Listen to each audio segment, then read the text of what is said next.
नमस्कार साथियों, मैं भागचंद चौधरी, लेक्चरर ज्योग्राफी ईशाला के इस यूट्यूब चैनल पर आपका हार्दिक स्वागत करता हूं। साथियों, इससे जस्ट पहले वाली क्लास में हमने जलवायु टॉपिक पर लगभग 20 प्रश्न हल किए थे।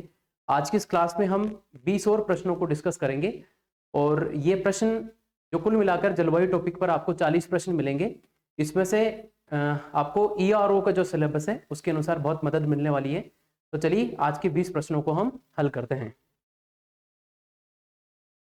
अगर यहाँ पर पहला प्रश्न है, निम्न कथनों पर विचार कीजिए। जिस प्रकार के आजकल प्रश्न आते हैं कि कुछ कथन आपको दिए जाएंगे और उनके ऊपर उनके बारे में दे करके और आपको प्रश्न पूछा जाएगा। बंगाल की खाड़ी की शाखा राजस्थान में पुरवाई कहलाती है।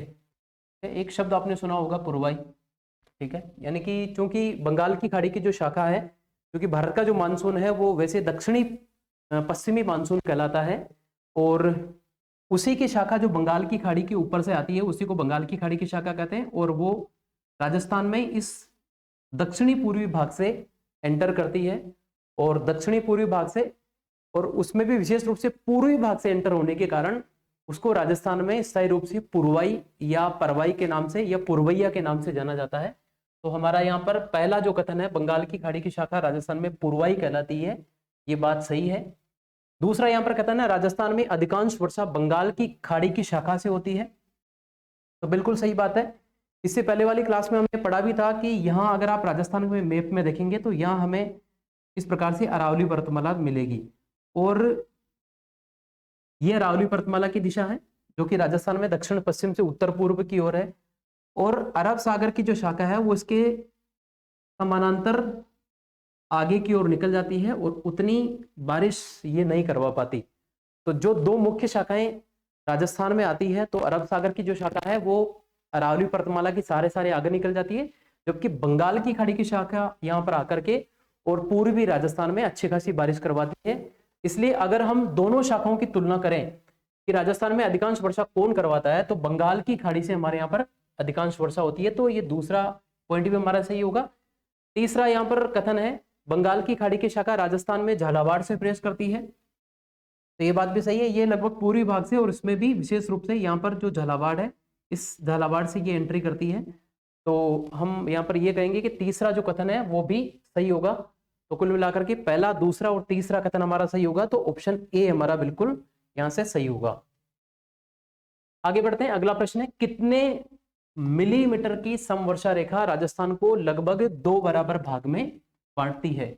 इससे पहले जो EORO के सिलेबस के अनुसार जो पहला टॉपिक है राजस्थान की भू आकृतिक विशेषताएं, उसमें भी मैंने इस प्रश्न को, इसी प्रकार के प्रश्नों को हल करवाया था और यहाँ पर फिर बता देता हूं आपको कि यहाँ पर एग्जामिनर आपकी 2 प्रकार की परीक्षाएं लेना चाहता है। एक वो आपको समवर्षा रेखा के बारे में पूछना चाहता है कि उसका मान कितना है, और दूसरा वो आपको यहाँ पर मिलीमीटर या सेंटीमीटर वाली बात भी आपकी वो चेक करना चाहता है। ठीक है, यानी कि प्रेजेंस ऑफ माइंड आपका टेस्ट करना चाहता है यहाँ पर। तो इसमें ये होगा, मिलीमीटर में पूछा है। जनरली आपको ये जो समवर्षा रेखाएं हैं ये आपको सेंटीमीटर में दी हुई रखती है। देखिए, समवर्षा रेखा का मतलब क्या होता है, इसके नाम से हम इसको समझने की कोशिश करते हैं। सम ये नहीं हो जाएगा समान, और वर्षा यानी वर्षा, यानी कि जिन स्थानों पर समान वर्षा होती है उन स्थानों को मिलाकर के खींची जाने वाली रेखाएं समवर्षा रेखा कहलाती है। ज्योग्राफी में इस प्रकार की बहुत सारी लाइन होती है जिनको हम मैप पर बनाते हैं। ये वास्तविक रेखाएं नहीं होकर के काल्पनिक रेखाएं होती है जिनको हम मानचित्र में बनाते हैं। जैसे कि, और इन सभी रेखाओं को, जैसे कि आपको समवर्षा रेखा मिलेगी, समलवण रेखा मिलेगी, समताप रेखा मिलेगी, तो इस प्रकार की जो रेखाएं होती है इनको सभी रेखाओं को सममान रेखाएं कहा जाता है और उन्हीं सममान रेखाओं में से एक होती है समवर्षा रेखा। यहां पर हमें पूछा है कि कितने मिलीमीटर की समवर्षा रेखा राजस्थान को लगभग 2 बराबर भाग में बांटती है, तो मिलीमीटर में पूछा है पहली बात। तो देखिए यहां पर अगर हमने अरावली पर्वतमाला अभी जो देखा था इससे पहले वाले क्वेश्चन में, इसी प्रकार से यहाँ पर अरावली पर्वतमाला बना देते हैं, तो इसके साथ साथ यहाँ पर अरावली पर्वतमाला का जो पश्चिमी ढाल है इसके सारे आपको इस प्रकार से एक समवर्षा रेखा मिलती है अरावली पर्वतमाला के पश्चिमी ढाल के सारे में, और मैप में लिखा रहता है ये 50 सेंटीमीटर की समवर्षा रेखा है। राजस्थान के 3 भौतिक विभाग इस 50 सेंटीमीटर की समवर्षा रेखा के पूर्वी भाग में है, जबकि एक बड़ा जो भौतिक भाग है वो इस 50 सेंटीमीटर की समवर्षा रेखा के पश्चिम में पड़ता है। यहाँ पर हमारा थार का मरुस्थल है और इधर आप आएंगे तो ये यहाँ पर पहला अरावली और दूसरा यहाँ पर मैदानी भाग और तीसरा अगर यहाँ से हम बांटना चाहें तो ये हाड़ौती का पठार। तो 3 जो भौतिक भाग है वो इस रेखा के पूर्व में है। तो कुल मिलाकर के 50 सेंटीमीटर की वो समवर्षा रेखा है जो राजस्थान को लगभग 2 समान भागों में बांटती है। चूंकि यहाँ पर उत्तर हमें मिलीमीटर में पूछा गया है, ध्यान देना 1 सेंटीमीटर बराबर 10 मिलीमीटर होता है। तो अगर आपको 50 सेंटीमीटर को चेंज करना है, 50 सेंटीमीटर बराबर कितने मिलीमीटर होगा, तो हम क्या करेंगे 50 गुणा 10 कर देंगे तो कुल मिलाकर के हमारा उत्तर आ जाएगा 500 मिलीमीटर। तो हमें मिलीमीटर में बताना है तो 500 बताना। देखिए यहाँ पर आपको ऑप्शन में पहला जो ऑप्शन है वो 50 मिलेगा, ताकि हम यहाँ पर पहले ऑप्शन में गलती कर दें, लेकिन हमें ऐसा नहीं करना। चारों ऑप्शन पढ़ के हमें उत्तर देना है। वो मिलीमीटर में पूछता है तो इस मिलीमीटर को आप पहले ही अंडरलाइन कर देंगे या इसके ऊपर राउंड मार्क कर देंगे और फिर मिलीमीटर में आपको उत्तर देना, जो कि आपको चौथे ऑप्शन में मिलेगा। जनरली इस प्रकार के जो क्वेश्चन होते हैं उसमें एग्जामिनर मिलीमीटर में देकर के, और आपको पहला जो ऑप्शन है उसका आप ठीक से पढ़ें, क्योंकि पहला ऑप्शन वो देगा जो आपको वो गलती करवाना चाहता है। तो हमें ऐसी गलती नहीं करनी है। और उसमें चौथा ऑप्शन हमें मिलेगा 500 मिलीमीटर। तो यहां से सही उत्तर होगा ऑप्शन डी 500 मिलीमीटर। आगे बढ़ते हैं। अगला प्रश्न है, राजस्थान को शुष्क और अर्धशुष्क भाग में बांटने वाली कितने मिलीमीटर की समवर्षा रेखा है। यहां पर फिर से मिलीमीटर में पूछा गया है। इसके बारे में हम पहले ही चर्चा कर चुके हैं। देखिए शुष्क और अर्धशुष्क में इस प्रकार के प्रश्न जो है वो एक आपको हमारे इसी चैनल पर आपको एक और क्लास मिलेगी, यानी कि वो 3 पार्ट में आपको मिलेगी, राजस्थान के भू आकृतिक विभाग और उनकी विशेषताएं। और उसमें लगभग मैंने 50 क्वेश्चन डिस्कस किए हैं, तो वहां से आप उस क्लास को भी देख सकते हैं। बहुत ही महत्वपूर्ण वो प्रश्न है। शुष्क और अर्धशुष्क में बांटने वाली जो समवर्षा रेखा है वो 25 मिलीमीटर की समवर्षा रेखा है। 25 मिलीमीटर की है ये, सॉरी 25 सेंटीमीटर की है। तो मैं करेक्ट कर देता हूं थोड़ा सा, 25 सेंटीमीटर की है।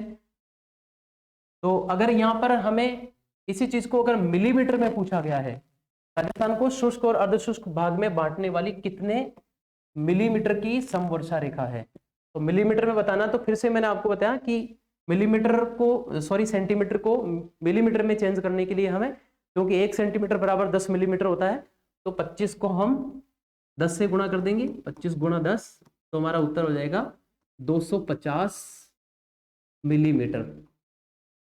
ठीक है, तो ये 250 मिलीमीटर की समवर्षा रेखा होगी जो राजस्थान को शुष्क और अर्धशुष्क में बांटती है।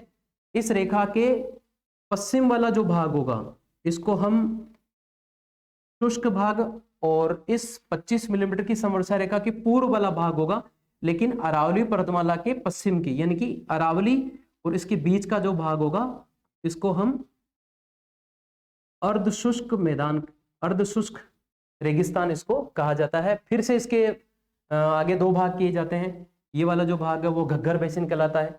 इसके यहाँ पर जो भाग पड़ेगा वो शेखावाटी का आंतरिक प्रवाह का प्रदेश कहलाता है।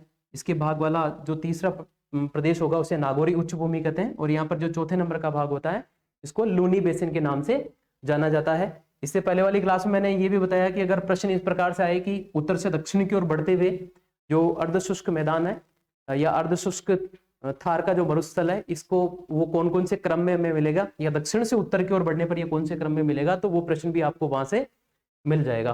तो इसका सही उत्तर होगा 25 गुणा 10 250 मिलीमीटर, और ये आपको ऑप्शन सी में मिलेगा। ऑप्शन सी यहाँ से बिल्कुल सही होगा। आगे बढ़ते हैं। अगला प्रश्न है, राज्य में मानसून प्रवेश की तिथि सामान्यतः मानी जाती है। देखिए वैसे कोई एक पर्टिकुलर डेट नहीं है जिस डेट को हमारे यहाँ पर मानसून आता हो, ऐसा कोई इसके बारे में फिक्स नहीं है। इसलिए आज तक मानसून के बारे में जितने भी किसी भी अगर विद्वान ने अपने विचार उस पर प्रस्तुत किए हैं तो उनके बारे में आप विशेष रूप से पढ़ेंगे कि मानसून की परिकल्पना लिखा जाता है, जिसको इंग्लिश में हम हाइपोथेसिस कहते हैं। मानसून को लेकर के आज तक कोई भी सिद्धांत नहीं बना। सिद्धांत का मतलब होता है कि कोई चीज प्रूव हो जाए और उसको हम बताएं तो वो सिद्धांत होता है। लेकिन यहाँ पर एक हाइपोथेसिस है, ऐसी सी परिकल्पना है कि इस प्रकार सागरीय भाग जो है वो धीमी गति से गर्म होगा, स्थल भाग तेजी के साथ में गर्म होता है, तो स्थल भाग पर लो प्रेशर बन जाएगा, सागर से स्थल की ओर पवनें चलेंगी और वो बारिश करवाएंगी। ठीक है, लेकिन कई बार इस प्रकार की जो भी परिकल्पनाएं की जाती है उनमें कुछ परिवर्तन भी देखे जाते हैं। तो यहाँ पर भी हम ये कहेंगे कि मानसून के राजस्थान में प्रवेश करने की भी एक कोई तिथि नहीं होगी, लेकिन अगर हम लंबे समय से अगर ये देखा जाए कि किस किस तारीख को जब भी हमारे यहाँ पर मानसून का आगमन होता है तो वो लगभग कौन सी डेट को होता है, तो उसके आधार पर अगर हम एक कोई डेट निकालना चाहें, एक एवरेज अगर डेट हम निकालना चाहें, कोई सामान्य तिथि निकालना चाहें जिसके आसपास या जिस तारीख को जनरली राजस्थान में मानसून प्रवेश करता है, तो वो सही तारीख होगी 20 जून। तो ऑप्शन ए यहां से सही हो जाएगा। आगे बढ़ते हैं, अगला प्रश्न है निम्न कथनों पर विचार कीजिए।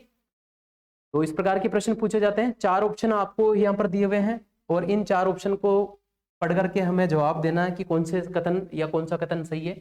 इसमें पहला कथन है राजस्थान में शीतकाल में होने वाली वर्षा मावट कहलाती है। बहुत ही पॉपुलर क्वेश्चन है, कई बार पूछा गया है।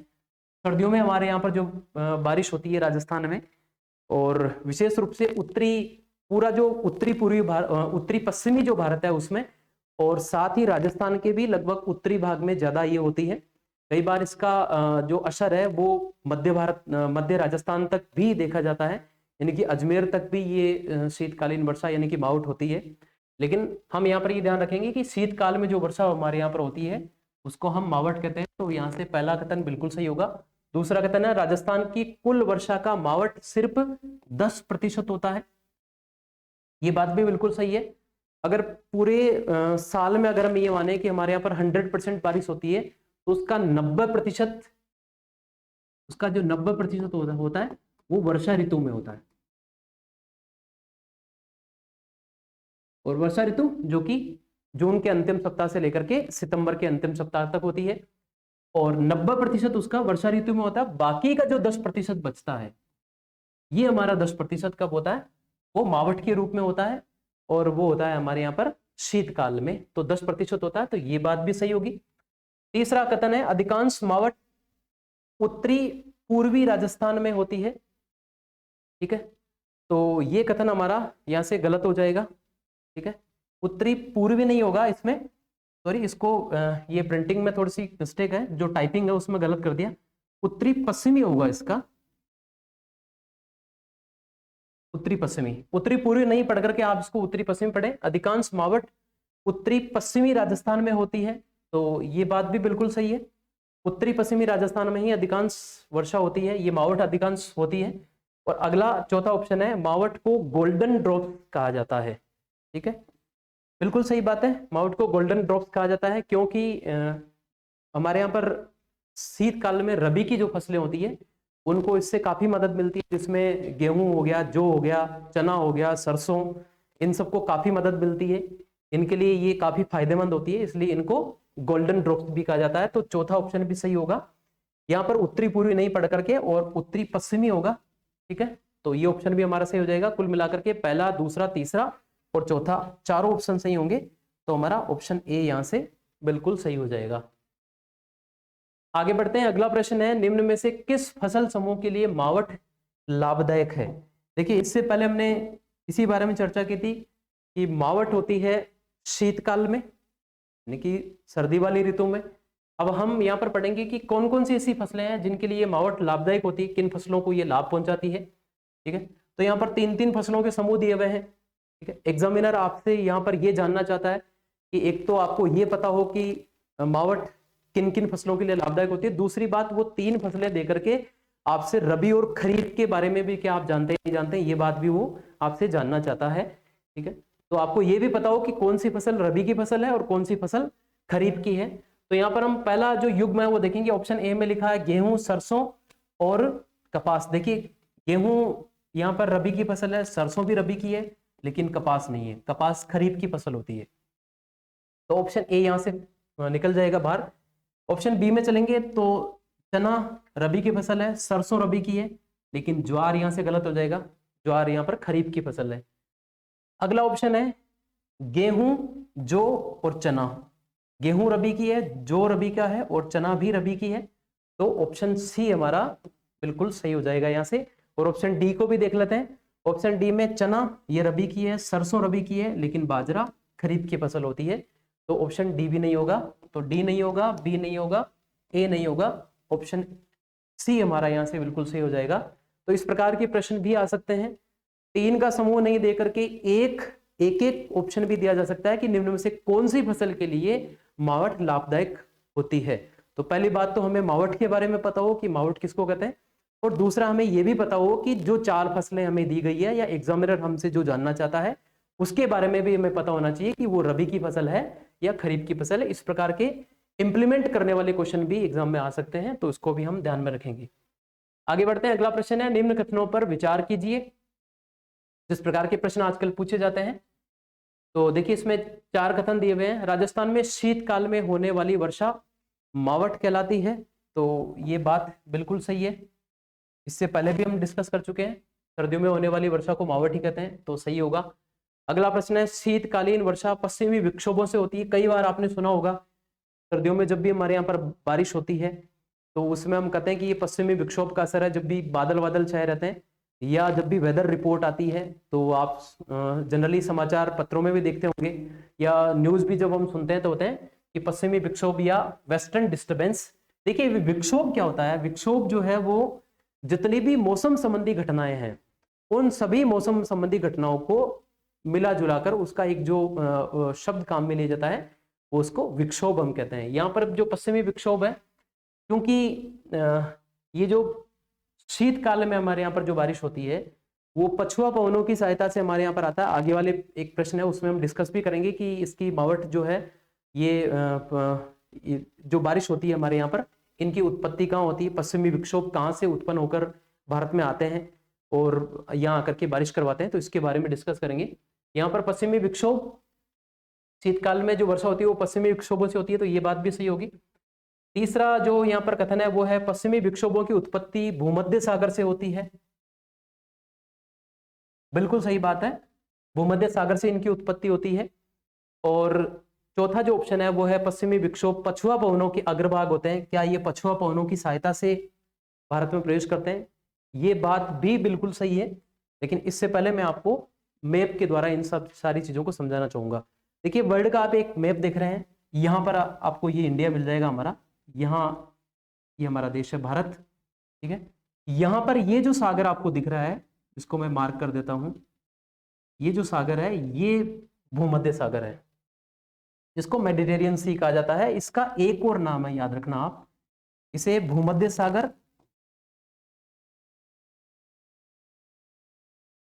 और इसका एक और नाम है, इसे रूम सागर भी कहा जाता है, ठीक है। ये वाला जो भाग है निकला हुआ ये इटली का भाग है और इटली की राजधानी है रोम। पहले एक समय में जैसे कि यूनानी साम्राज्य था उसी प्रकार से रोमन साम्राज्य की बात भी होती है। तो क्योंकि वो इटली पहले नाम इतना प्रचलित नहीं था, रोम की वजह से रोमन साम्राज्य नाम था और इसी के तट पर होने के कारण, ठीक है, इसे रूम सागर के रूप में भी इसको जाना जाता है। तो यहीं से इसकी उत्पत्ति होती है जो पश्चिमी विक्षोभ है। देखिए यहाँ पर अगर हम बात करें तो यहां से होकर के और विषुवत रेखा गुजरती है, ठीक है, और लगभग ये वाला जो भाग है वो 30 डिग्री के आसपास की बात होती है। ये 30 डिग्री अक्षांश की रेखा है, यहाँ पर मैं बना देता हूँ 30 डिग्री, क्योंकि पछुआ जो पवनें होती है वो जनरली 30 डिग्री से उत्तर की ओर इस प्रकार से प्रवाहित होती है। ये पछुआ पवनों की एक जनरल डायरेक्शन होती है, ठीक है। लेकिन इस समय क्या होता है कि शीतकाल में क्या होता है, सभी वायुदाब की जो पेटियां हैं, अगर हमने भूगोल वायुदाब की पेटियां और पवन प्रवाह के बारे में अगर पढ़ा है तो शीतकाल में जैसे ही सूर्य का दक्षिणायन होता है और सूर्य मकर रेखा पर सीधा चमकता है तो सारी वायुदाब की पेटियां दक्षिण की ओर शिफ्ट हो जाती हैं। तो 5-5 डिग्री ये साउथ की ओर शिफ्ट हो जाती है। तो यहाँ पर जो उपोष्ण कटिबंधीय उच्च वायुदाब जो पेटी होती है जो 30 से 35 डिग्री के बीच होती है, ये 30 से 35 डिग्री इसको बना देंगे हम, ये 30 डिग्री से 35 डिग्री के बीच में उपोष्ण कटिबंधीय उच्च वायुदाब पेटी होती है। तो इसमें क्या होगा कि जैसे ही सारी वायुदाब की पेटियां दक्षिण की ओर खिसकेंगी तो ये जो पेटी जो 30 से 35 डिग्री के बीच होती है तो ये वायुदाब की पेटी अब साउथ की ओर शिफ्ट हो जाती है और अब ये यहाँ पर 25 डिग्री के आसपास आ जाती है, यानी कि अब वो 30 और 25 डिग्री के बीच होती है। तो इससे क्या हो जाएगा कि ये पछुआ पवने जो है इनका क्षेत्र बढ़ जाता है, और अब पछुआ पवने थोड़ा दक्षिण से चलना प्रारंभ होती है, और इसके कारण ये पूरा भूमध्य सागर यहाँ पर पड़ता है, और ये शिफ्ट होने के कारण पूरे ये भूमध्य सागर को पार करके और यहाँ से निकलती है, ठीक है। और यहाँ से सामने भूमध्य सागर पड़ने के कारण ये जो पानी यहाँ पर जितना भी पानी यहाँ पर गर्म होगा, और जो वाष्प बनेगा पानी इसको लेकर के, और ये इस तरफ प्रवाहित होती है इस प्रकार से, और क्योंकि आगे जब जाता है तो इस प्रकार से हमारा ये हिमालय पड़ता है, जो इसके मार्ग में बाधा की तरह बनता है, ठीक है।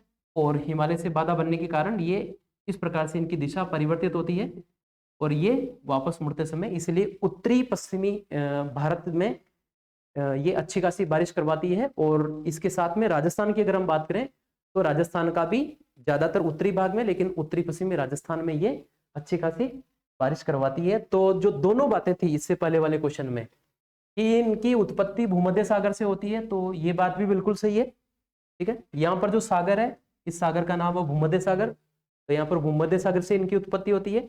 दूसरा है ये पश्चिमी विक्षोभ पछुआ पवनों के अग्रभाग होते हैं, तो बिल्कुल सही है। मैंने बताया कि यहाँ पर ये जो पवनें प्रवाहित होती हैं जो उपोष्ण कटिबंधीय उच्च वायुदाब से उपध्रुवीय निम्न वायुदाब की ओर चलती हैं, इनको पछुआ पवनें कहते हैं। पछुआ पवनें या इंग्लिश में इनको वेस्टर्लीज कहा जाता है। जनरली इनकी दिशा पश्चिमी होती है इसलिए इनको पछुआ पवनें कहते हैं, और यही पवनें आकर के और यहाँ पर भारत में अच्छी खासी बारिश करवाती है। इनको मैं एक बार फिर से बना देता हूँ ताकि ये चीज हमारे यहाँ से क्लियर हो जाए कि ये पवनें यहाँ से इस प्रकार से चलती हैं, इस प्रकार से, और यहाँ आती है, और यहाँ हमारा इधर पूरा भारत पड़ता है, यहाँ ये हिमालय पर्वतमाला, और ये मार्ग में बाधा बनता है तो ये वहां से ये वापस इस प्रकार से मुड़ती हैं, ठीक है। और इस प्रकार से ये उत्तरी पश्चिमी जो हमारा भारत है, इस उत्तरी पश्चिमी भारत में, इसी के साथ में यहाँ हमारा राजस्थान, ठीक है, तो इस राजस्थान के उत्तरी पश्चिमी भाग में ये अच्छी खासी बारिश करवाती हैं। तो ये सारी बातें सही है अगर हम यहाँ पर देखें तो, ठीक है। शीतकाल में होने वाली वर्षा मावठ कहलाती है। ये शीतकालीन वर्षा पश्चिमी विक्षोभों से होती है, ये बात भी सही है। इनकी उत्पत्ति भूमध्य सागर से होती है, ये बात भी सही है। और पश्चिमी विक्षोभ पछुआ पवनों के अग्रभाग होते हैं, ये बात भी सही है। तो पहला, दूसरा, तीसरा और चौथा सारे सही हैं, तो ऑप्शन सी हमारा यहाँ से बिल्कुल सही हो जाएगा। आगे बढ़ते हैं। अगला प्रश्न है, निम्न कथनों पर विचार कीजिए। एक और मावठ के बारे में जनरली इस प्रकार के प्रश्न पूछे गए हैं, लेकिन कुछ और क्या पूछा जा सकता है इनके बारे में हम एक बार फिर से विचार कर लेते हैं। तो देखिए अगला प्रश्न है, निम्न कथनों पर विचार कीजिए। पहला कथन है, पश्चिमी विक्षोभों की उत्पत्ति रूम सागर पर होती है। रूम सागर पर होती है, बिल्कुल सही बात है, पहला ऑप्शन सही है। अभी मैंने पढ़ा भूमध्य सागर, भूमध्य सागर का ही दूसरा नाम भूमध्य सागर, इसको इंग्लिश में मेडिटेरियन सी कहा जाता है, लेकिन इसका एक और नाम है रूम सागर। इसका क्या कारण है वो भी मैंने आपको बता दिया। तो सही बात है, पश्चिमी विक्षोभों की उत्पत्ति रूम सागर पर होती है, पहला कथन सही होगा। दूसरा कथन है, ये पछुआ पवनों की सहायता से भारत तक पहुंचते हैं, ये बात भी मैंने बता दी।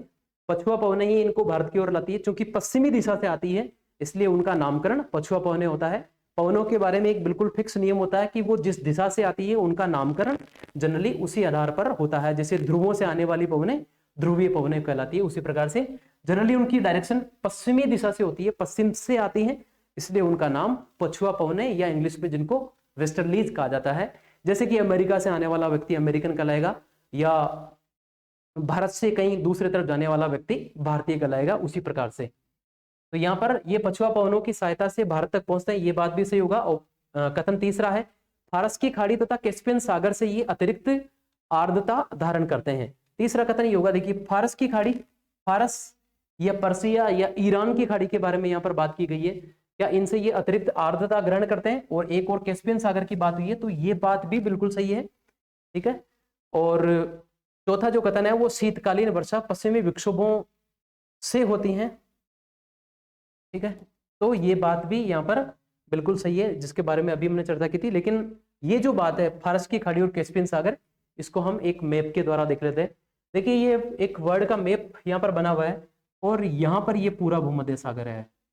यहाँ पर इसको मैं मार्क कर देता हूँ, ये पूरा जो भूमध्य सागर है, ठीक है। इस भूमध्य सागर के आसपास भूमध्य सागरीय जलवायु पाई जाती है, मेडिटेरियन टाइप क्लाइमेट इसको कहते हैं। और इसकी विशेषता है कि यहाँ पर शीतकाल में वर्षा होती है, और शीतकाल में वर्षा होने का यही कारण है, वायुदाब की सारी पेटियां दक्षिण की ओर शिफ्ट हो जाती हैं, तो पछुआ पवनों का प्रवाह क्षेत्र थोड़ा सा बढ़ जाता है। और पछुआ पवनें जब इस भूमध्य सागर के ऊपर से प्रवाहित होने लगती है तो यहाँ पर जो पानी गर्म होकर वाष्प बनता है, उसी वाष्प को वो पछुआ पवनें आकर लेके जाती हैं, और इनके तटों पर अच्छी खासी बारिश और शीत में वो वर्षा होती है। गर्मियां यहाँ पर शुष्क होती है। और यहाँ की खास बात है कि यहाँ की जो तटों पर जितने भी देश है वहां पर रसदार फलों की खेती होती है, जिसमें अंगूर, संतरा इस प्रकार के हैं। और इसके तटों पर इटली, फ्रांस, ठीक है, यूनान, ये सारे देश हैं, स्पेन, फ्रांस, ये सारे, और इन सभी देशों में अंगूर की अच्छी खासी खेती यहाँ पर होती है। ठीक है, आगे बढ़ते देखिए, यहाँ पर इस प्रकार से ये पछुआ पवनें चलती है। यहाँ पर आपको ये भारत मिलेगा हमारा, देखिए ये भारत, ठीक है, और ये पछुआ पवनें जिनका प्रवाह क्षेत्र इस प्रकार से ये चलती है।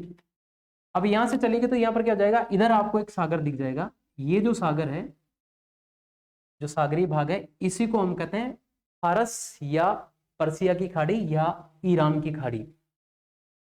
ईरान का पूरा नाम, पुराना जो नाम है वो पर्सिया था, इसलिए इसको पर्सिया की खाड़ी या फारस की खाड़ी भी इसको कहा जाता है। और यहाँ पर ये जो भाग मिलता है, ये मिलता है कैस्पियन सागर, जिसको हम कहते हैं।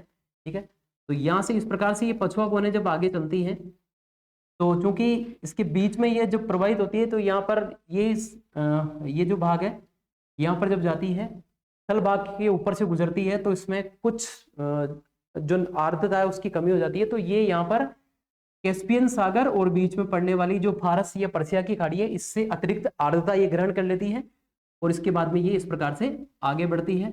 और यहाँ पर इसको ये पूरी पर्वत श्रेणी, जिसका नाम है हिमालय, ये पर्वत श्रेणी मिलती है, और आगे जाकर के इसके मार्ग में बाधा बनती है, और इसी से ये आगे जाकर के परावर्तित होती है, और पुनः परावर्तित होकर के, और यहाँ पर उत्तरी पश्चिमी जो भारत है इसमें अच्छी खासी बारिश यहाँ पर करवाती है। तो ये बात भी बिल्कुल सही होगी, यानी कि यहाँ पर ये फारस की खाड़ी और कैस्पियन सागर से ये अतिरिक्त आर्द्रता ग्रहण करते हैं। तो कुल मिलाकर के हमारे पहला, दूसरा, तीसरा और चौथा चारों ऑप्शन सही होंगे, जो कि हमें ऑप्शन सी में मिल जाएगा। तो ऑप्शन सी यहाँ से बिल्कुल सही होगा।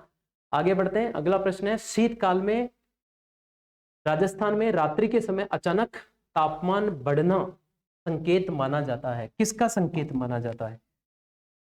जनरली ये मौसम विभाग वाले बताते हैं, और न्यूज़पेपर में आप पढ़ेंगे भी सही, कि जब भी इस प्रकार का अनुमान लगाया जाता है कि आने वाले समय में पश्चिमी विक्षोभों का असर होगा या माउट होने की संभावना होता है, उससे कुछ समय पहले रात्रि के समय तापमान बढ़ जाता है, और रात्रि के समय तापमान बढ़ना ही मावट का संकेत माना जाता है।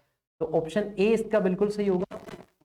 इस शीतकाल में अगर माउट होने के कुछ दिन पहले अगर रात्रि के समय अचानक तापमान बढ़ जाता है, ठीक है, तो फिर वो अचानक तापमान में जो वृद्धि होती है वो मावट का संकेत माना जाता है, या पश्चिमी विक्षोभों का असर होगा, इस बात का संकेत माना जाता है। पाला इसमें नहीं होगा, कड़ाकेदार ठंड इसमें नहीं होगा, ये तो बिल्कुल उल्टा हो जाएगा।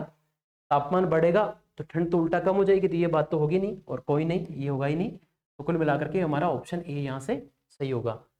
अगला प्रश्न नंबर 10 गोल्डन ड्रॉप कहलाती है, इसके बारे में हम पहले भी चर्चा कर चुके हैं। जो मावट वाला क्वेश्चन था, कथन वाला, उसमें हम बात कर चुके हैं। गोल्डन ड्रॉप जो है, लेकिन यहाँ पर ऑप्शन हमारे दिए हुए हैं, ओस नहीं होगा, पाला नहीं होगा, कोहरा नहीं होगा। ऑप्शन सी यहाँ, ऑप्शन डी यहाँ से बिल्कुल सही होगा।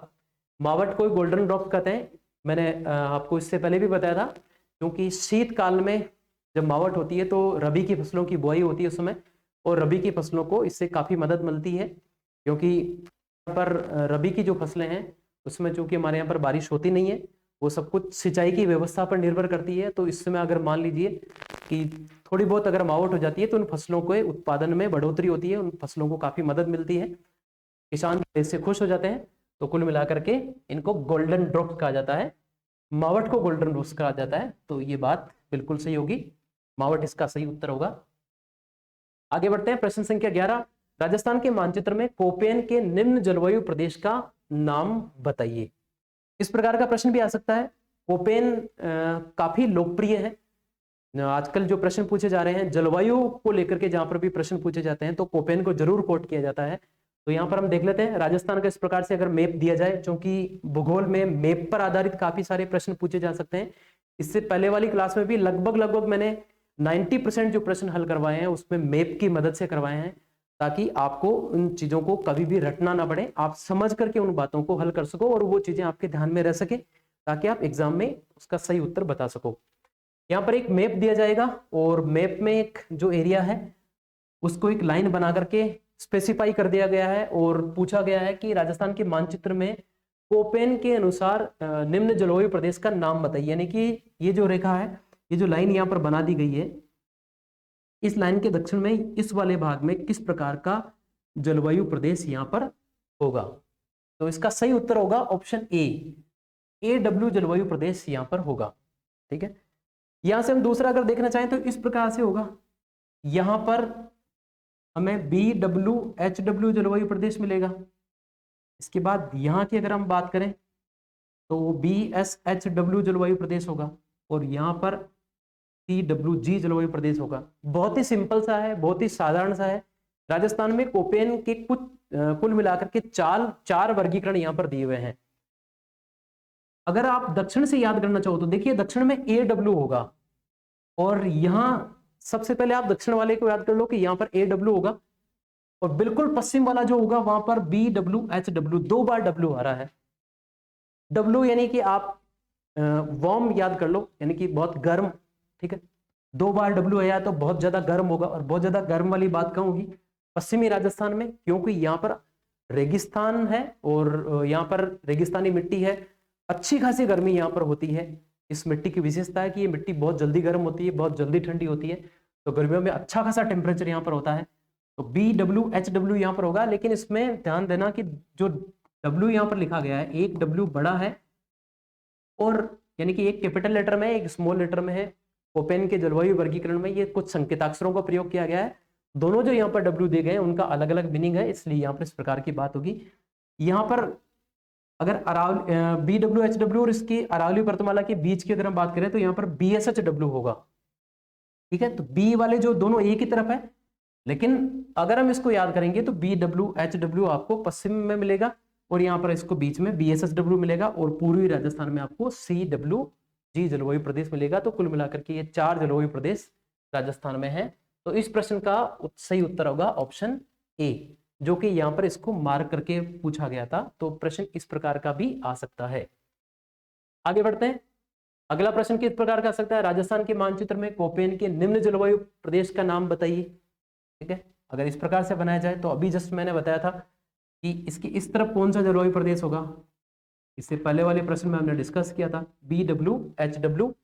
कुल मिलाकर के जो हॉट डेजर्ट होते हैं, उष्ण कटिबंधीय मरुस्थल जो होते हैं, उष्ण शुष्क मरुस्थल जो होते हैं, उनको कोपेन BWHW जलवायु प्रदेश के द्वारा बताता है। तो इसमें बाड़मेर का उत्तरी भाग, जैसलमेर का पश्चिमी भाग, बीकानेर का दक्षिणी पश्चिमी भाग, इसके साथ में गंगानगर का कुछ हिस्सा इसमें प्रमुख रूप से आते हैं।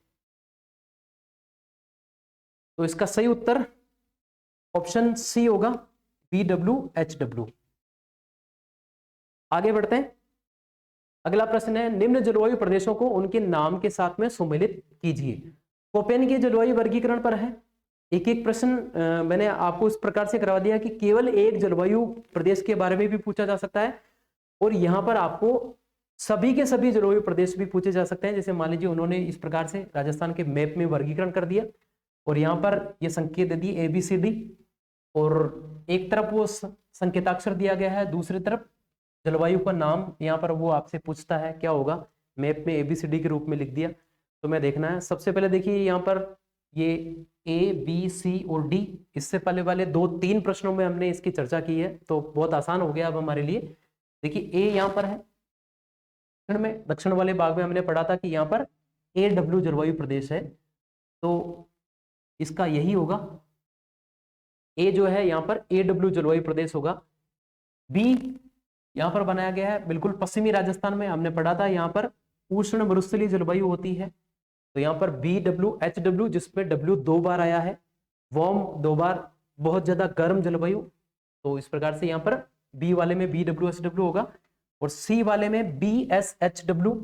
ठीक है, यहाँ पर B के बाद में और अरावली पर्वतमाला के बीच वाला जो भाग है, ठीक है, इसमें BSHW टेपी प्रकार की यहाँ पर जलवायु देखने को मिलती है। तो BSHW होगा, तो सी वाले में BSHW। अब एक बच्चा डी, और जो डी वाला है जो लगभग पूर्वी राजस्थान में है, या उसका कुछ हिस्सा जो दक्षिणी पूर्वी राजस्थान में है, जहां पर पूर्वी मैदान और हाड़ौती के पठार का अधिकांश हिस्सा पड़ता है, इस वाले भाग में CWG प्रकार की जलवायु देखने को मिलती है। तो इसमें हम यहीं पर देख लेंगे, ए में AW, बी में BWHW, सी में BSHW और डी में हो जाएगा CWG। तो ऑप्शन ए हमारा यहां से बिल्कुल सही होगा। आगे बढ़ते हैं, अगला प्रश्न है, थर्नवेट के अनुसार निम्न जलवायु वर्गीकरण को उनके नाम के साथ में सुमेलित कीजिए। एक और विद्वान थे थर्नवेट, उन्होंने भी अपना जलवायु वर्गीकरण प्रस्तुत किया। इसके बारे में भी प्रश्न पूछे गए हैं और कर्मचारी चयन बोर्ड के द्वारा विशेष रूप से पूछा गया प्रश्न है।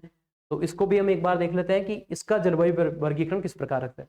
देखिए यहाँ पर ये वाला और जो डी वाला, ये जो जलवायु वर्गीकरण है दो, वो तो कोपेन के समान ही है। कोपेन के समान यानी कि यहाँ पर कोपेन BWHW कहता है, और जहां पर उन्होंने डी बताया, लगभग इस वाले भाग में कोपेन AW जलवायु वर्गीकरण को प्रस्तुत करता है। लेकिन यहाँ पर हम देख लेते हैं क्या है, तो ABCD के रूप में बताया गया है।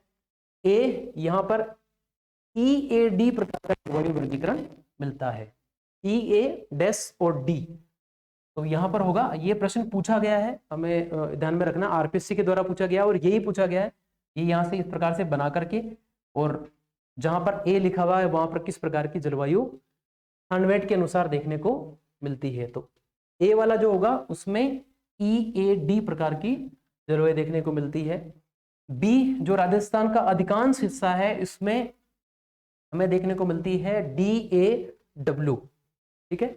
और उसके बाद में जो राजस्थान का उत्तरी भाग है, उसमें थर्नवेट के अनुसार सी में DBW, ठीक है। देखिए यहाँ पर अगर DAW है, अब आप थोड़ा सा उत्तर में चले तो यहाँ पर DBW हो जाएगा, ठीक है। यहाँ DAW, यहाँ पर DBW, यानी कि बी में DAW और सी वाले में हो जाएगा DBW। और डी वाला जो ऑप्शन होगा, ठीक है, डी जो राजस्थान का दक्षिणी भाग है, यहाँ पर हो जाएगा CAW। कोपेन में हम देख रहे थे ये सी गायब था, AW था यहाँ पर AW। तो इसको आप कोपेन वाले वर्गीकरण से इसको याद कर सकते हो, एक को दक्षिण वाले को। कोपेन के अनुसार यहाँ पर AW था, ठीक है, और थर्नवेट के अनुसार यहाँ पर CAW है। तो एक यहाँ से हो जाएगा। जो ये वाला है जहां पर BWHW था, वहां पर कोपेन EAD को कहता है, ठीक है। आप डी से इसको पकड़ सकते हैं, ये वाला जो स्मॉल डी है, इससे आप डी से डेजर्ट कह सकते हैं इसको, ठीक है। इस प्रकार की जलवायु दो याद हो जाएंगे, बाकी दो में कोई दिक्कत नहीं आएगी। ये ए है और ये बी है, ए और बी मतलब यहाँ पर DAW, बी वाले में DAW और सी वाले में DBW जलवायु प्रदेश देखने को मिलता है। यानी कि यहाँ पर जो ए आएगा तो यहाँ पर बी आ जाएगा, यहाँ पर AW आ ही रहा है, और यहाँ पर E, A और डी से मैंने डेजर्ट आपको बताया, ठीक है। तो ये चार थर्नवेट की जो जलवायु वर्गीकरण है उनको हम याद कर सकते हैं। तो इसमें हमारा ऑप्शन कौन सा सही होगा, ए में EAD, बी में DAW, सी वाला जो है उसमें DBW और डी वाले में हो जाएगा CAW, यानी कि ऑप्शन ए हमारा यहाँ से सही है। आगे बढ़ते हैं, अगला प्रश्न है, कोपेन का वह जलवायु वर्गीकरण जो सवाना घास मैदानों से साम्यता रखता है। सवाना घास मैदानों से साम्यता रखता है। सवाना घास के जो मैदान है वो मध्य अफ्रीका में है, और अफ्रीका में जहाँ पर काफी ऊंचाई 3, 4, 5 मीटर ऊंची घास जहाँ पर देखने को मिलती है, ठीक है, उसी जगह पर सवाना घास के मैदान है। और यहीं पर तो राजस्थान में ऐसा कौन सा कोपेन का जलवायु वर्गीकरण है जो उसके साथ में साम्यता रखता है। तो इसका सही उत्तर होगा ऑप्शन ए, AW। और वो AW जलवायु वर्गीकरण हमने यहाँ पर देखा था इस प्रकार से, ये AW था। देखिए राजस्थान का ये वाला भाग ही है जो दक्षिणी, इसमें दक्षिणी पूर्वी हिस्सा राजस्थान का आता है, जिसमें भी ज्यादा दक्षिणी हिस्सा आता है राजस्थान का, जो AW जलवायु के अंतर्गत है। और इसी भाग में राजस्थान में ज्यादा बारिश होती है। जब भी ज्यादा बारिश होती है तो हम कहते हैं ना कि कंटिन्यू जब भी बारिश होती है हम कहें कि सावन लग गया, ठीक है। तो सवाना तुल्य कहां पर होगा, सवाना तुल्य घास के मैदान वो दक्षिणी राजस्थान में होंगे, और दक्षिणी राजस्थान में कोपेन का AW जलवायु प्रदेश हमें देखने को मिलता है। ठीक है, तो AW यहां से सही हो जाएगा, ऑप्शन ए यहां से सही होगा। अगला देखते हैं क्वेश्चन नंबर 16, कोपेन का वह जलवायु वर्गीकरण जो स्टेपी घास मैदानों से साम्यता रखता है। स्टेपी, वैसे ये स्टेपी जो घास के मैदान है ये यूरेशिया में पड़ते हैं, यूरोप और एशिया, इनको सम्मिलित रूप से हम यूरेशिया कहते हैं। यहाँ पर जो घास के मैदान है इनको स्टेपी कहा जाता है। आपको हमारे इस चैनल पर एक और क्लास मिलेगी छोटी सी, 2-3 मिनट की क्लास है, जिसमें दुनिया में जितने भी घास के मैदान है इनको मैंने बहुत ही आसान ट्रिक के साथ में समझाया है, जिसको आपको सिर्फ 3 मिनट में वो सारे घास के मैदान आप बड़ी आसानी के साथ में याद कर सकते हैं। वहां पर मैंने ये जो स्टेपी घास के मैदान है उसकी एक बहुत ही सिंपल सी ट्रिक ये बताइए कि चूंकि जो एशिया है, एशिया में अधिकांश एशिया में स्टेपी घास के मैदान मिलते हैं। एशिया में अगर 1-2 देशों को छोड़ दिया जाए तो अधिकतर देश विकासशील है, और विकासशील जो देश है वो स्टेप बाय स्टेप आगे बढ़ते हैं। तो स्टेप बाय स्टेप आगे बढ़ने से हो गया कि स्टेपी जो घास के मैदान है वो आपको एशिया में देखने को मिलते हैं। तो यहाँ पर स्टेपी से कौन सा है, तो जो जलवायु वर्गीकरण हमने किया था इसमें कोपेन का, उसमें जो पश्चिमी राजस्थान है इसमें हमने इस प्रकार से देखा था, ये यहाँ पर हमने पढ़ा था BWHW, इसके बाद में हमने पढ़ा था BSHW प्रकार से, और यहाँ पर हमने पढ़ा था AW, और यहाँ पर हमने पढ़ा था CWG। तो ये जो कैपिटल S यहाँ पर आया, इस कैपिटल S का मतलब ही है स्टेपी प्रकार की जलवायु। तो जो राजस्थान का अर्ध शुष्क भाग यानी कि जो मरुस्थल के हमने 25 सेंटीमीटर की समवर्षा रेखा या 250 मिलीमीटर की समवर्षा रेखा के साथ में जो हमने 2 भाग किए थे, इस 25 मिलीमीटर की समवर्षा रेखा के पश्चिम वाला जो भाग है जिसको शुष्क मरुस्थल, और 25 सेंटीमीटर की समवर्षा रेखा की पूर्व वाला भाग है इसको हमने अर्ध शुष्क मरुस्थल के रूप में बांटा था। तो यहाँ पर अर्ध शुष्क मरुस्थल जो है यानी कि अरावली पर्वतमाला के पश्चिम वाला भाग, इसी जो अर्ध शुष्क भाग है इसी में हम कोपेन का BSHW जलवायु प्रदेश देखते हैं। इसलिए कोपेन का वह जलवायु वर्गीकरण जो स्टेपी घास मैदानों के साथ में साम्यता रखता है, उसके साथ में समानता रखता है, तो वो होगा हमारा BSHW। तो यानी कि ऑप्शन डी हमारा यहाँ पर सही हो जाएगा, लेकिन यहाँ पर हमें ध्यान में रखना यहाँ पर भी BSHW है, यानी कि एस यहाँ पर इन्होंने एक बार फिर यहाँ पर थोड़ा टाइपिंग में मिस्टेक हो गई है, BSHW होगा, एस कैपिटल होगा, और यहाँ पर BWHW में यहाँ पर ये W भी, पहला वाला जो W है ये कैपिटल होगा और बाद वाला W इसमें स्मॉल के रूप में काम में आता है। आगे बढ़ते हैं, अगला प्रश्न है, उष्ण शुष्क मरुस्थलों से साम्यता रखने वाला जलवायु प्रदेश है। उष्ण यानी कि गर्म, शुष्क यानी कि जहां पर वर्षा बहुत कम होती है, और मरुस्थल के रूप में साम्यता रखने वाला अभी हमने चर्चा की थी, तो वो कौन सा है, BWHW। ठीक है, तो जो बिल्कुल सुदूर पश्चिमी राजस्थान में रेड क्लिप रेखा के सहारे जो जलवायु वर्गीकरण मिलता है कोपेन का, वही है इसमें। तो उष्ण शुष्क मरुस्थलों से साम्यता रखने वाला जलवायु प्रदेश कौन सा है, तो इसमें हो जाएगा ऑप्शन सी हमारा बिल्कुल सही हो जाएगा, BWHW जलवायु प्रदेश होगा। अगला प्रश्न, निम्न जलवायु संकेताक्षरों को उनके जलवायु प्रदेशों के नाम के साथ में सम्मिलित करना है। जलवायु प्रदेशों के नाम यहाँ पर मैं लिख देता हूं, उनके नाम के साथ में उनको सम्मिलित करना है। एक तरफ आपको दे दिया AW, BWHW, BSHW और CWG, इनके नाम के साथ में करना है। इस प्रकार से भी प्रश्न पूछा जा सकता है। हम केवल संकेताक्षर को नहीं लिखेंगे, लेकिन उनको एक एक नाम मैं आपको आसानी के साथ में ये याद करवा देता हूं कैसा करना। देखिए जो AW है वो AW में देखो उष्ण तो है ही है, मोटे मोटे रूप में मैं आपको ये बता देता हूं। जैसे मान लीजिए कि ये पूरा ग्लोब है, तो कोपेन किस प्रकार से ये अपना जलवायु वर्गीकरण देता है। देखिए अगर ये भूमध्य रेखा हमने बना दी बीचों बीच, तो कोपेन जो संकेताक्षर काम में लेता है उसको आप इस प्रकार से पकड़ेंगे कि यहाँ पर कोपेन हमेशा भूमध्य रेखा के पास वाला जो जलवायु प्रदेश होगा उसको A, फिर आगे बढ़ने के क्रम में B, C, D, इस प्रकार से वो काम में लेता है D। यानी कि आप जैसे जैसे भूमध्य रेखा से ध्रुवों की ओर जाएंगे तो A, B, C, D और E इस प्रकार से वो काम में इनको लेता है, जो कि लगातार कम होते तापमान को बताते हैं। इसको ध्यान में रखना है हमें।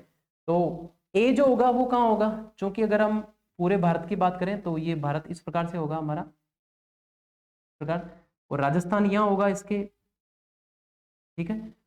तो राजस्थान के दक्षिणी भाग में सबसे पहला कौन सा होगा, तो ए जलवायु प्रदेश जिसमें ए आता है वही होगा, तो ए होगा। तो राजस्थान का दक्षिणी जो भाग होगा उसमें उष्ण कटिबंध हमारे यहाँ पर कहाँ है। इससे पहले वाली इससे पहले वाली जो क्लास थी उसमें मैंने बताया था राजस्थान के कौन से 2 जिले हैं जिनका कुछ भाग उष्ण कटिबंध के अंतर्गत पड़ता है। तो कर्क रेखा के दक्षिण वाला भाग, और कर्क रेखा के दक्षिण में किसका किसका पार्ट है, बांसवाड़ा भाग है और डूंगरपुर का हिस्सा है, वो उष्ण कटिबंध में पड़ता है। तो उष्ण कटिबंधीय आर्द्र जलवायु, चूंकि दक्षिणी राजस्थान में अच्छी खासी बारिश होती है, उष्ण कटिबंध में वो आता है। तो AW जो होगा वो कौन सा होगा, उष्ण कटिबंधीय आर्द्र जलवायु वाला भाग वो होगा। तो AW का नाम होगा उष्ण कटिबंधीय आर्द्र जलवायु। अगला होगा BWHW, देखिए इसके लिए यहां पर लिखा हुआ है उष्ण कटिबंधीय शुष्क जलवायु, ठीक है। इन दोनों में फर्क किसका है, केवल आर्द्र और शुष्क का, क्योंकि जो जहां पर BWHW है वहां पर उतनी ज्यादा बारिश नहीं होती, बहुत कम बारिश होती है। यहाँ पर जो मरुस्थल है उसमें एवरेज 10-20 सेंटीमीटर औसत वर्षा वहां पर होती है, ठीक है, यानी कि शुष्कता ज्यादा है।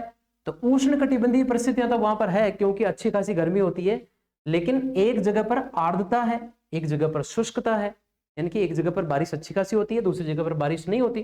तो BWHW कौन सा होगा, वो होगा उष्ण कटिबंधीय शुष्क जलवायु को ये बताएगा। अगला तीसरा यहाँ पर है BSHW, इसको तो मैंने पहले आपको बताया था कि इसको C से पकड़ते हैं, सॉरी S से पकड़ते हैं। कैपिटल S जो है वो स्टेपी जलवायु को बताता है हमें, तो यहाँ से हम ये स्टेपी जलवायु यहाँ से देख लेंगे। तो कुल मिलाकर के BSHW इसका होगा ये 4th, ठीक है। तो इसको आप जो कैपिटल S लिखा हुआ है इसको स्टेपी से देख लेंगे आप, अर्ध शुष्क या स्टेपी जलवायु। और वैसे भी अर्ध शुष्क वाला भाग कहाँ पड़ता है, काफी चर्चा इस बारे में हो चुकी है। 25 सेंटीमीटर की समवर्षा रेखा और अरावली पर्वतमाला के बीच का जो भाग होता है, यानी कि 25 सेंटीमीटर और 50 सेंटीमीटर के बीच का जो भाग होता है थार मरुस्थल का, उसको अर्धशुष्क कहते हैं। तो अर्धशुष्क वहां से आ जाएगा, और कैपिटल S इसमें काम में लिया गया है तो S यहां से काम में आ जाएगा। तो इस प्रकार से इसका BSHW का होगा चौथे नंबर का अर्धशुष्क या स्टेपी जलवायु, और बाकी बचेगा CWG जो कि उप आर्द्र जलवायु को बताता है। तो कुल मिलाकर के इस प्रकार से हम इनको बड़ी आसानी के साथ में देख सकते हैं। तो यहाँ पर कौन सा हो जाएगा हमारा, देखिए ए का दूसरा और बी का पहला, देखिए ये ए का दूसरा और बी का पहला इसमें आ जाएगा। फिर देखिए इसमें सी का चौथे नंबर का है और डी का तीसरा, सी का 4 और डी का 3rd। तो कुल मिला के हमारा ऑप्शन बी यहाँ से बिल्कुल सही होगा। आगे बढ़ते हैं, अगला प्रश्न है संपूर्ण राजस्थान में औसत वार्षिक वर्षा कितने सेंटीमीटर है। सेंटीमीटर में औसत वार्षिक वर्षा पूछी गई है। एक लंबे समय तक वर्षा के आंकड़े इकट्ठे किए जाते हैं, ठीक है, और उनको सभी को जोड़ करके और जितने वर्षों के वो आंकड़े होते हैं उनका भाग दिया जाता है। तो कुल मिलाकर के कितनी बारिश यहाँ पर आती है, तो औसत वार्षिक वर्षा की अगर हम बात करें तो राजस्थान में 57.51 सेंटीमीटर ये हमारे यहाँ पर औसत वार्षिक वर्षा मानी जाती है। आज का अंतिम प्रश्न है राजस्थान में सर्वाधिक आंधियां किस जिले में आती है। 4 ऑप्शन हमारे सामने हैं, श्रीगंगानगर, बीकानेर, जोधपुर और अजमेर। देखिए यहाँ पर श्रीगंगानगर जो है उसमें गर्मियों में लगभग 27 दिन यहाँ पर ये आंधियों से प्रभावित रहता है। बीकानेर की अगर बात करें तो ये 18 दिन आंधियों से प्रभावित होता है, यहाँ पर 27 दिन। जोधपुर की अगर बात करें तो लगभग ये 8 दिन आंधियों के प्रभाव में रहता है। और अजमेर की बात करें तो ये गर्मियों में मात्र 3 दिन